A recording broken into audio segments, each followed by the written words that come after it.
예수님의 제자들이 예수님을 따라다닐 때, 또 제자의 삶을 살아갈 때 많은 사람들을 만나게 됩니다. 제자들이 만났던 사람들 중에 상당수는 예수님에 대해서 호의적인 사람들입니다. 특별히 예수님에 대한 소문을 듣고 모인 사람들은 예수님께서 자신들에게 무엇인가를 해 주시기를 바라고 나왔습니다. 때로는 질병을 고쳐 주시기를 바라며 나왔고, 때로는 자신의 아이들을 데리고도 나왔는데 예수님께서 그들을 안수하여 만져주시기를 바라고 나왔습니다. 뿐만 아니라 예수님의 말씀 듣기를 사모하는 마음으로 나오기도 했습니다. 왜냐하면 예수님의 말씀하실 때 그 가르침은 기존의 유대인들의 서기관들이나 또 바리새인들이 또 장로들이 제사장들이 가르쳤던 것과 달랐기 때문입니다. 마가복음 1장 22절과 27절 보면 무사람이 그의 교훈에 놀라니 이는 그가 가르치는 것이 권위 있는 자와 같고 서기관들과 같지 아니함이로라. 다 놀라 서로 물어 이르되 이는 어찌미냐 권위 있는 새 교훈이로다. 더러운 귀신들에게 명한즉 순종하는도다 하더라. 또 예수님 앞에 사람들이 나올 때마다 예수님은 그들의 육신의 배도 만족하게 하시고 또 채워주시기도 했습니다. 그래서 마가복음 6장 41절과 42절 우리 같이 한번 읽겠습니다. 예수께서 떡 5개와 물고기 2마리를 가지사 하늘을 우러러 축사하시고 떡을 떼어 제자들에게 주어 사람들에게 나누어 주게 하시고 또 물고기 2마리도 모든 사람에게 나누어 주매 다 배불리 먹고. 그러니까 예수님 앞에 나오기만 하면 병도 낫고 새로운 은혜도 체험하고 말씀도 듣고 또 배도 부르게 하시고 만족하게 하시니까 예수님께 나오는 많은 사람들, 대부분의 사람들은 예수님에 대해서 이제 호의적이었던 거죠. 그러나 모든 사람이 다 예수님께 대해서 호의적이지는 않았습니다. 바리새인들 그리고 서기관들 중 몇은 예수님께 와서 제자들이 부정한 손으로 손을 씻지 않고 떡을 먹었다고 하면서 율법을 어겼다고 고발하는 일도 벌어지는 거거든요. 그런 일들을 보면 이들이 예수님에 대해서 호의적이지 않구나 하는 것을 보게 됩니다. 그런데 이러한 것을 경험했던 제자들에게 오늘 예수님께서 우리를 따르지 않는 자에 대한 이야기를 이제 하게 되는 거죠. 제자들은 예수님을 따르지 않으려고 하는 사람들이 가까이 왔을 때 그들을 이제 금하게 됩니다. 그들이 하는 일을 하지 못하게 하는 거죠. 어쩌면 이러한 제자들의 그 모습은 그냥 인간적인 모습입니다. 자신에게 호의지 않은 어떤 사람을 가까이 하지 않으려고 하는 것, 혹은 멀리하고 그들이 하는 어떤 일을 금하려고 하는 것, 당연하게 보이기도 해요. 그 이유는 실제로 우리 자신에게 호의적이 않는 사람은 불편합니다. 만나는 것도 불편하고 같이 대화하는 것도 불편하고 같이 밥 먹는 것도 이제 불편하는 거죠. 또 자신에게 반대하는 사람은 실제로 자신의 삶에 있어서 어떤 유익이 되지 않는 경우들도 빈번하게 벌어지는 거죠. 그런데 예수님은 주의 이름으로 귀신을 내쫓으면서도 예수님의 제자들을 따르지 않으려고 하는 그 사람을 보았을 때 그들을 금하는 일, 제자들이 그런 일을 했었는데 그 일을 하지 말라고 말씀하세요. 그 이유를 이렇게 말씀하셨습니다. 그들이 지금은 우리를 위하는 자라고 말씀하세요. 오히려 예수님은 제자들이 금했던 그 사람들을 향해서 물 한 그릇이라도 그에게 주라는 겁니다. 그러면 상을 얻게 되리라고 말씀하시는 겁니다. 오늘 9장 41절 한번 같이 읽겠습니다. 누구든지 너희가 그리스도에 속한 자라여 물 한 그릇이라도 주면 내가 진실로 너희에게 이르노니 그가 결코 상을 잃지 않으리라. 제자들의 입장에서는 자신을 따르지 않으려고 하는 그 사람을 향해 물 한 그릇을 주는 것도 사실은 싫었을 겁니다. 그렇게 하고 싶지는 않았을 거예요. 여러분에게는 물 한 그릇이 어떤 것인가요? 오늘 우리가 살아가는 시대에 특별히 한국이라는 상황 속에서 물 한 그릇은 뭐 별것 아닌 것이죠. 그렇게 취급할 수 있습니다. 그 이유는 뭐 물이 흔해요. 어디서든지 물을 얻을 수 있고, 특별히 한국에서는 물이 흔하다는 말로 물을 값없이 쓰는 어떤 표현으로, 비유적인 표현으로도 사용합니다. 그래서 이런 표현이 있는 거죠. 돈을 물 쓰듯 하다, 이런 표현을 합니다. 돈을 물 쓰듯 하다라는 것은 마구 헤프게 사용하다, 그런 의미로 그 물의 의미를 이제 차용해서 쓴 겁니다. 그래서 물 한 그릇 주는 것은 사실 별것 아닌 것이 될 수도 있어요. 우리의 지금의 어떤 상황들을 보면. 그런데 막상 이러한 일을 하려고 하면, 물 한 그릇을 주려고 하면 그 물 한 그릇이 별거 아닌데도 그 물 한 그릇 주는 게 쉽지 않다는 겁니다. 그 이유는 물이 가지고 있는 그 가치 때문이 아니에요. 그게 너무 귀하고 소중해서 누군가에게 주는 게 어려운 그런 물이 갖고 있는 가치 때문이 아닙니다. 여러분, 유대 지역에서, 특별히 팔레스타인 지역에서 보면 우리가 생각하는 것 이상으로 물은 굉장히 소중한 것이었습니다. 그 이유는 그 지역 자체가, 기후 자체가 물이 흔한 지역이 아닙니다. 물은 하나님이 허락하실 때 얻을 수 있는 것이었어요. 그러니까 물은 하나님의 은혜의 수단이고 은총의 수단이었습니다. 우리 신명기 11장 13절에서 15절 한번 같이 읽겠습니다. 내가 오늘 너희에게 명하는 내 명령을 너희가 만일 청종하고 너희 하나님 여호와를 사랑하여 마음을 다하고 뜻을 다하여 섬기면 여호와께서 너희 땅에 이른 비 늦은 비를 적당한 때에 내리시리니 너희가 곡식과 포도주와 기름을 얻을 것이요 또 가축을 위하여 들에 풀이 나게 하시리니 내가 먹고 배부를 것이라.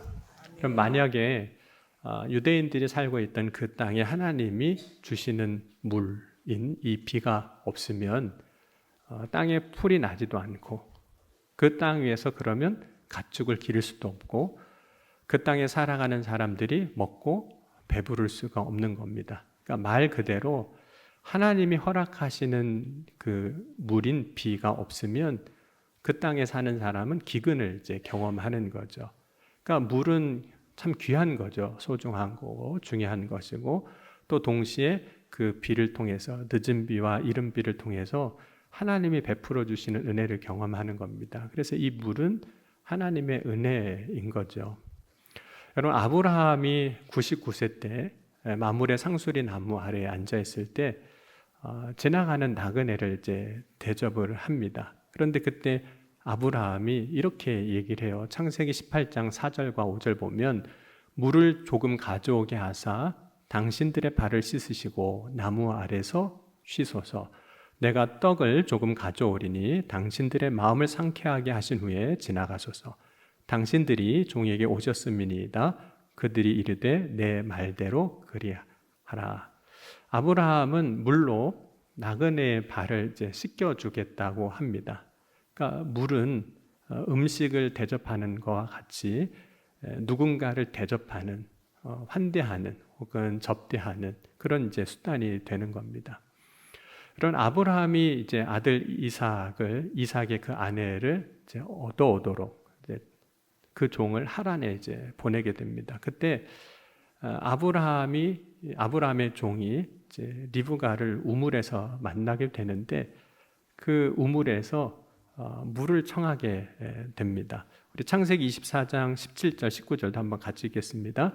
종이 마주 달려가서 이르되 청하건대 내 물동이의 물을 내게 조금 마시게 하라. 그가 이르되 내 주여 마시소서 하며 급히 그 물동이를 손에 내려 마시게 하기를 다하고 이르되 당신의 낙타를 위하여서도 물을 길어 그것들도 배불리 마시게 하리이다 하고, 이제 리브가는 아브라함의 종에게만 그 물을 마시게 하는 것이 아니라 아브라함이 보낸 아브라함의 종이 끌고 온 낙타를 위해서도 물을 마시게 하는데 배불리 마시게 합니다.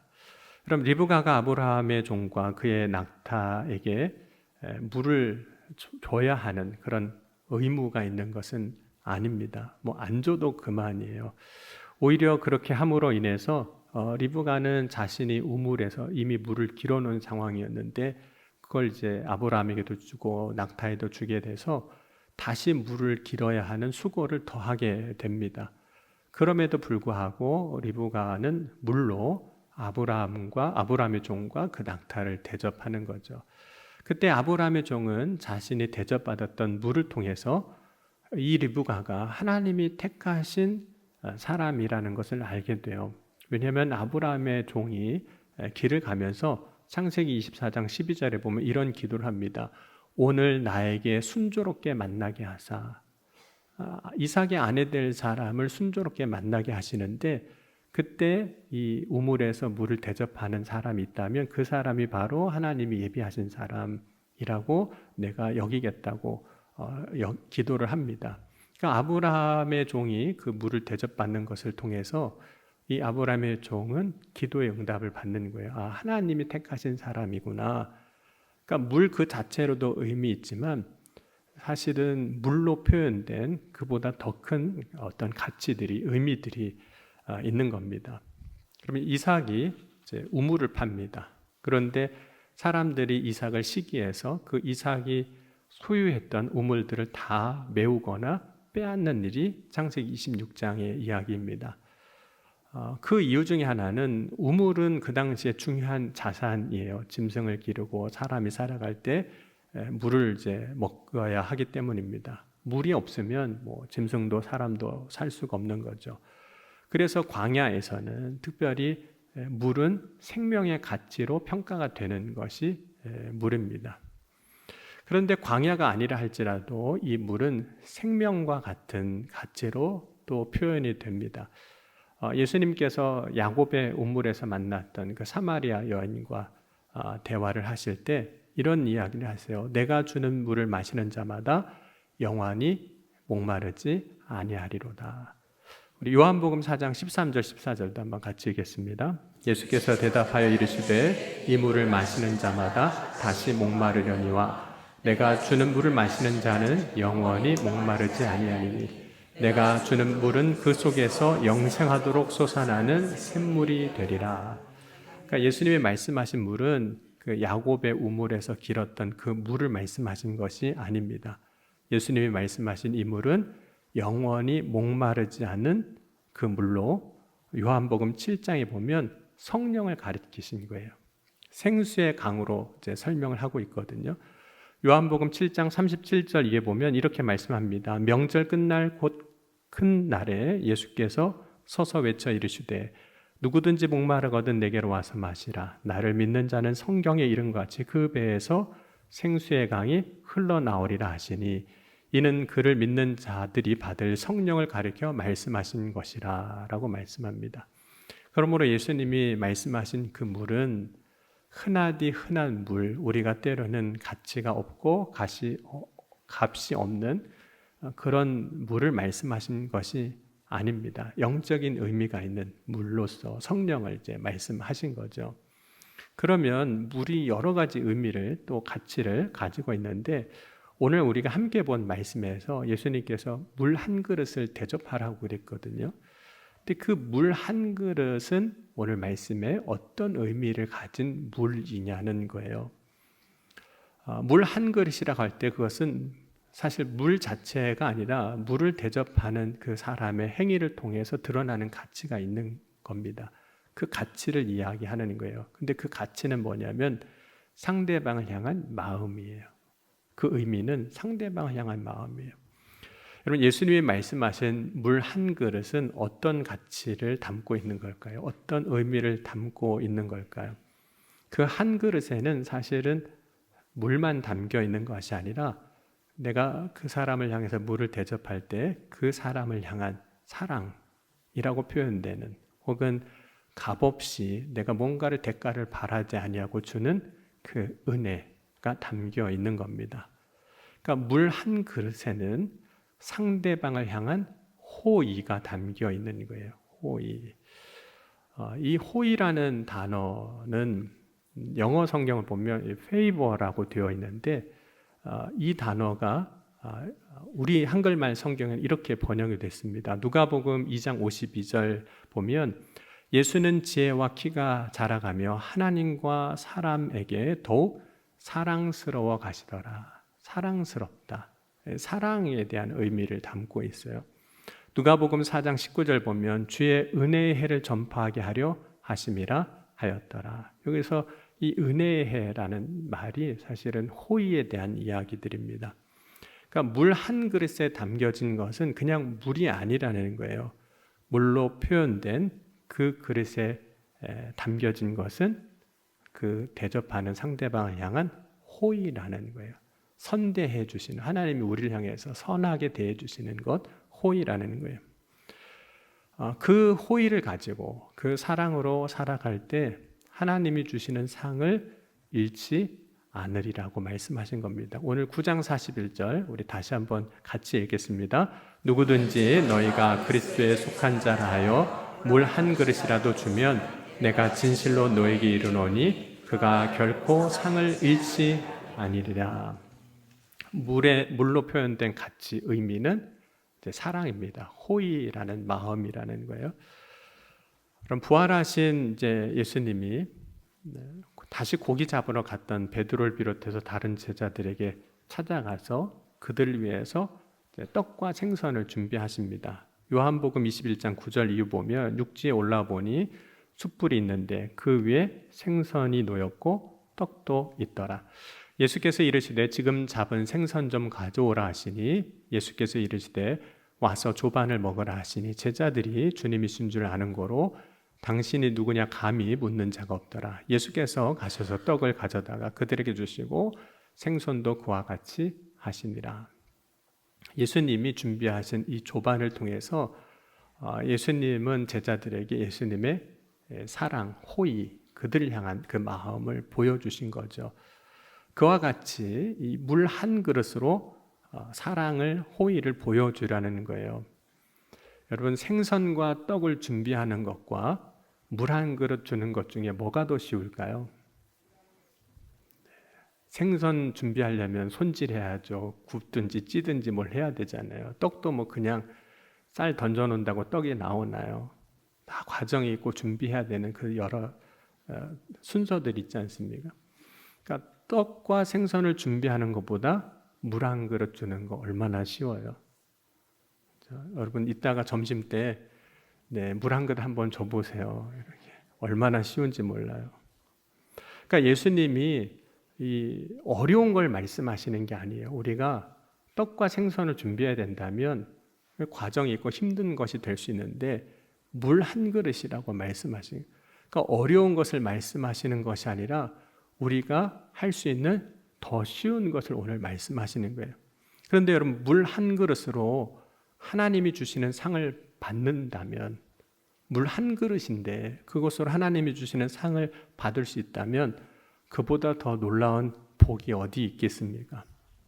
여러분 물 한 그릇으로 하나님이 주신 상을 받는다면 그때 물 한 그릇은 하나님이 주시는 복을 받게 하는 마중물과도 같은 거예요. 예전에 펌프 혹시 기억나시나요? 물 한 바가지를 넣으면 그 다음엔 그거보다 더 많은 물이 계속해서 나오는 거거든요. 그러니까 물 한 그릇을 썼지만 실제로 그보다 더 많은 것을 얻는 복을 받는 겁니다. 여러분 세상에서 받는 상이 있습니다. 상급이 있죠. 세상에서는 어떤 상을 받냐면 명예라는 것을 상으로 받기도 하고 혹은 부나 권력도 우리가 어떤 상으로 받기도 합니다. 우리의 행위에 대한 상급이 있습니다. 어떤 일을 잘하거나 혹은 수고했을 때 받는 상입니다. 여러분 요셉이 바로 왕의 꿈을 해석하고 바로 왕의 상급을 받습니다. 옷도 받고 권력도 받고 명예도 받고, 그래서 애굽의 높은 자리, 총리의 자리에도 올라가죠. 다니엘의 경우 같은 경우에도 왕의 그 환상, 꿈을 해석해 주면서 상을 받습니다. 그래서 총리의 자리에까지 오르게 돼요.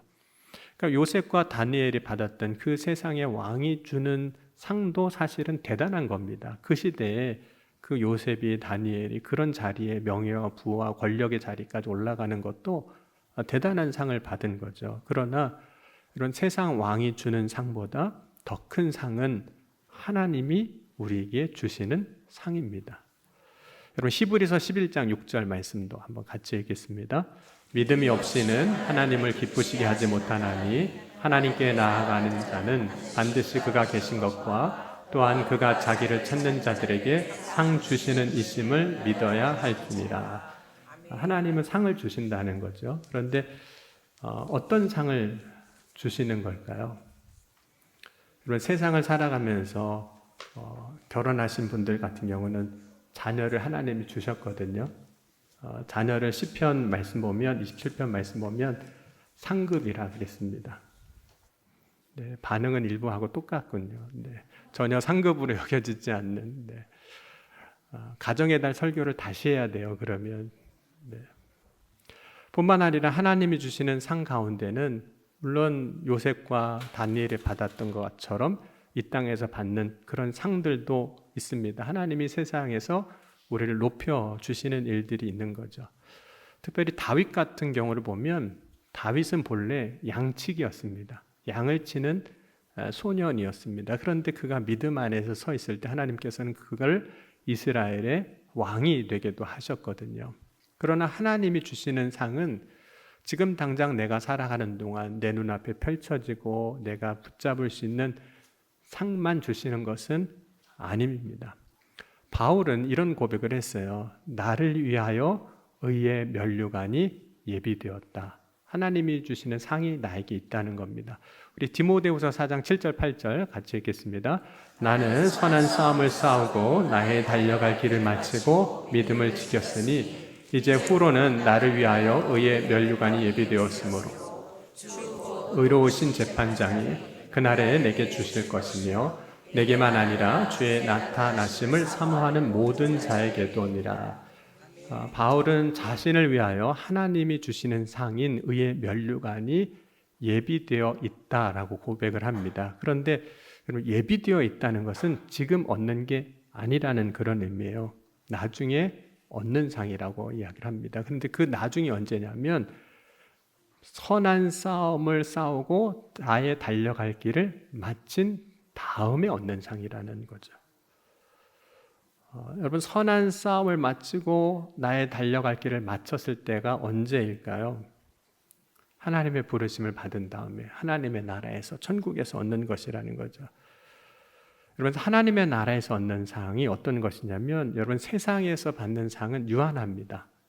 시간이 지나면 사라지고 잊혀져 버리는 것이 세상의 상입니다. 그러나 천국에서 얻는 상이 귀한 까닭은 그것은 잊혀지지 않는 사라지지 않는 영원한 의의 면류관 상이기 때문입니다. 근데 여러분 물 한 그릇으로 이런 상을 받을 수 있다면 여러분 어떻게 하시겠습니까? 물 한